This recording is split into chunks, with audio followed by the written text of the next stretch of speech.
Hello friends, नमस्ते, सत श्री अकाल, आदाब। कैसे हो सभी? मुझे पता है रिलेटिव प्रोनाउन बहुत हद तक सीख चुके हो। रिलेटिव प्रोनाउन में एक और बहुत ही इंटरेस्टिंग चीज़ हूएवर और whomever, और whoever ही नहीं, इनके अलावा हु और whom का भी इनसे रिलेशन। ये वो चीज़ इस वीडियो को देखने के बाद गारंटी है, ये चीज़ें दिक्कत नहीं देंगी ये दिक्कत कभी भी। हु, whom, whoever एक साथ सीखने की कोशिश करते हैं। स्टार्ट करते हैं सेशन को। और आपके सामने दो क्वेश्चन, पोज करो, आराम से दिमाग लगाओ। दो क्वेश्चन के अंदर ये चार ऑप्शन में से क्या क्या ऑप्शन आएगा मैं आपको बताता हूं। ध्यान से देखना, लिख रहा है I met dash was there. दूसरा लिखा है I met the boy dash was there. ठीक है, अब ध्यान से देखना हो क्या रहा है। हु और whom की वीडियो आपने देख ली होगी, मैं ऐसा मान के चल रहा हूं। नहीं देखी है तो हु और whom की वीडियो जरूर देख लेना। मैं बता रहा हूं आपको यहां पे हो क्या रहा है। मेट जो है वर्ब है जिसका सब्जेक्ट आई है। वॉज दूसरी वर्ब है, वॉज हमारे पास दूसरी वर्ब है जिसका सब्जेक्ट मिसिंग है। इसका मतलब इस डैश में जो भी आएगा वो सब्जेक्ट आएगा। ऐसे ही दूसरा देखो, आई सब्जेक्ट है, मेट वर्ब है, द बॉय ऑब्जेक्ट है, वॉज देयर फिर से वॉज का सब्जेक्ट मिसिंग है। यानी कि इन दोनों क्वेश्चंस में हमें जो भी चाहिए वो सब्जेक्टिव केस में चाहिए। सब्जेक्टिव केस में चाहिए तो जैसे हु जो होता है बच्चों सब्जेक्ट होता है, ये सबको पता होगा अब तो। और जो हुम होता है ये क्या होता है, ऑब्जेक्ट होता है। In the same way who ever subject होता है और हुम एवर जो होता है ये क्या होता है, ऑब्जेक्ट। तो सेकंड और फोर्थ ऑप्शन तो हमारे बहुत इजीली एलिमिनेट हो गए। अब बचा हु या हुएवर, क्योंकि दोनों सब्जेक्ट है तो दोनों ही आ सकते होंगे शायद दोनों में, लेकिन ऐसा नहीं है। ध्यान से देखना होता क्या है। होता ये है जी, मेरे को इन हु और हुएवर में से जो चाहिए ना, फर्स्ट में तो चाहिए हुएवर और सेकंड में हुएवर नहीं आएगा, सेकंड में सिर्फ हु आएगा। उसका रीजन क्या है, रीजन समझने की कोशिश करते हैं। मैंने लिखा I met dash whoever was there, I met whoever was there. दूसरा है I met the boy who was there. अब ध्यान से देखना दोनों सेंटेंसेस में क्या डिफरेंस है। यहां पे मेट के बाद ऑब्जेक्ट गिवन नहीं है, लेकिन इस सेंटेंस में मेट के बाद क्या गिवन है, ऑब्जेक्ट।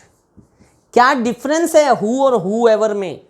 हु और हुएवर में डिफरेंस ये है जी, हु जब आएगा ना तो इससे पहले आपको एंटीसीडेंट मिलेगा। क्या मिलेगा, antecedent. As a relative pronoun who और हुम जब भी यूज होंगे तो इनसे पहले कोई ना कोई नाउन या प्रोनाउन होगा, उसके बाद ही हु या हुम आ रहे होंगे जिसको ये रिप्लेस कर रहे होंगे।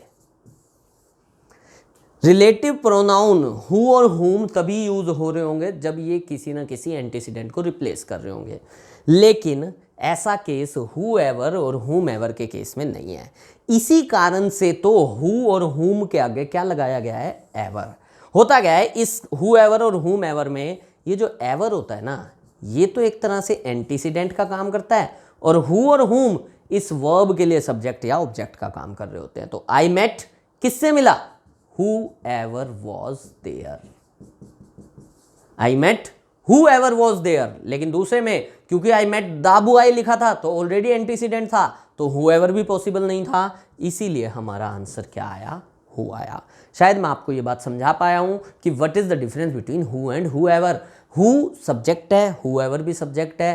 हु रिलेटिव प्रोनाउन तभी यूज होगा जब उससे पहले कोई नाउन या प्रोनाउन होगा, हुएवर से पहले कोई भी नाउन या प्रोनाउन नहीं होगा। शायद ये बात सबको समझ में आ गई हो। तो हम इसी बात पे कुछ और क्वेश्चंस को देखने की कोशिश करते हैं।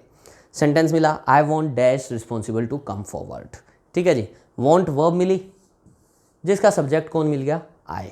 अब यहाँ पे क्या, दूसरी कोई वर्ब है ही नहीं, रिस्पॉन्सिबल तो एडजेक्टिव है, टू कम फॉरवर्ड वर्ब नहीं है, तो वर्ब नहीं है तो ऑब्जेक्ट ही चाहिए होगा शायद। देख लेते हैं, आई वॉन्ट हुएवर, यहाँ लगा जी अपोस्ट्रोफे एस। अब इस अपोस्ट्रोफे एस का मतलब होता है इज, इस अपोस्ट्रोफे एस का मतलब भी होता है इज, यानी कि दूसरी वर्ब हमारे पास है और वो दूसरी वर्ब क्या है, इज। यहाँ पे इज है तो दूसरी वर्ब है, तो मुझे क्या चाहिए, मुझे चाहिए सब्जेक्ट, मुझे चाहिए सब्जेक्ट। सब्जेक्ट कौन होता है, हु या हुएवर। लेकिन हु नहीं आ सकता, क्यों नहीं आ सकता, आई वॉन्ट यहाँ होता ना द मैन द बॉय, फिर तो चलो आ जाता, ठीक है, लेकिन नहीं है तो मुझे यहाँ पे क्या लगाना पड़ेगा, I want who ever is responsible. तो मेरा आंसर क्या बनता है, हु एवर। ऐसे ही नेक्स्ट क्वेश्चन देखते हैं। नेक्स्ट क्वेश्चन लिखा है we will hire dash your recommend. We will hire verb है जिसका सब्जेक्ट वी है, यू सब्जेक्ट है, रिकमेंड वर्ब है, सब्जेक्ट भी पूरी वर्ब भी पूरे, मतलब पेयर कंप्लीट है। पेयर कंप्लीट है तो हूएवर आ नहीं सकता, क्या आएगा, हुम।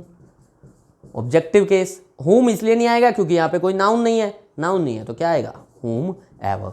यही अगर होता we will hire the boy whom you recommend हो जाता, अगर पीछे नाउन आ जाता तो हुम आता। अब क्या आएगा, हुम एवर आएगा। नेक्स्ट क्वेश्चन देखते हैं। Give it to dash asks for it first.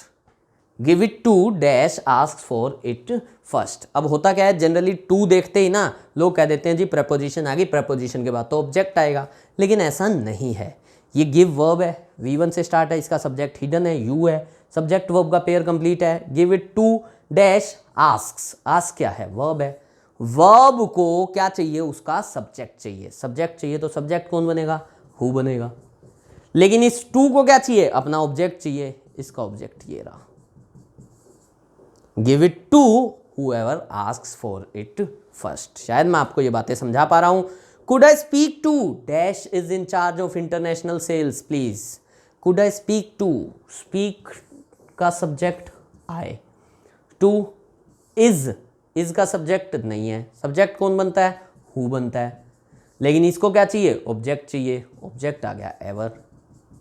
Could I speak to whoever is in charge of international sales please. I guess आपको हूएवर और हुमेवर का डिफरेंस क्लियर हो रहा होगा, और साथ ही साथ आपको ये भी क्लियर हो रहा होगा कि what is the difference between who and whoever.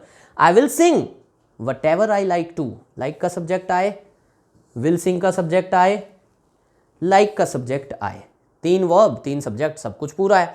तो टू को क्या चाहिए, ऑब्जेक्ट चाहिए।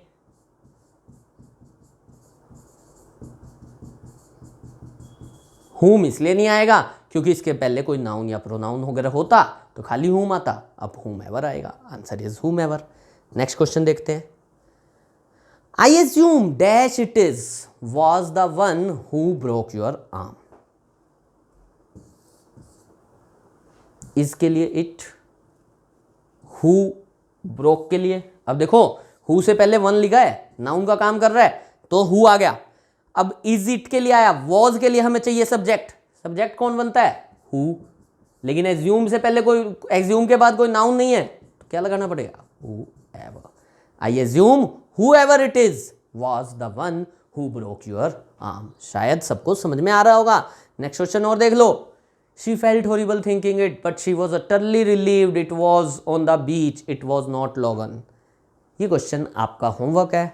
इस क्वेश्चन को आप मुझे कमेंट करके बताएंगे कि इस क्वेश्चन में आप हु एवर भरेंगे या हुम एवर भरेंगे। मैं मिलूंगा आपसे अगले एपिसोड में, और अगले एपिसोड में हम सीखने वाले हैं विच और दैट का ओमिशन।